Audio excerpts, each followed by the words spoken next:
নমস্কার বন্ধু, এই যে দেখছেন একটি দেয়াল আলমারি, তার সাইডগুলো কভার করে পুরো দেয়ালটাকে কভার করে কাজটা করা হচ্ছে।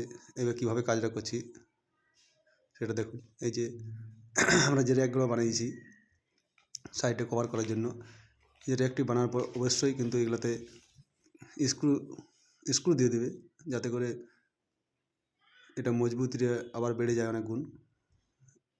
অনেক সময় ফিটিংয়ের সময় এগুলো পেরেক দিয়ে যদি করা হয় তাহলে অনেক সময় সরে যাওয়ার সম্ভাবনা থাকে, কিন্তু স্ক্রু দিয়ে দিলে এগুলো সরে না।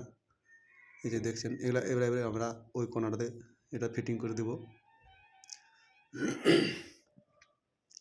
এবং এটি পুরোটাই কভার করার পর এই যে দেখছেন কত সুন্দর লাগছে।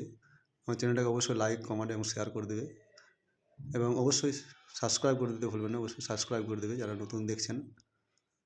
এই যে দেখছেন পুরো দেওয়ালটা কভার করে দেওয়ার কত সুন্দর একটা ফিনিশিং লাগছে, কত সুন্দর দেখতে লাগছে। শুধু যদি আলমারি করতাম তাহলে এত সুন্দর হয়তো লাগতো না।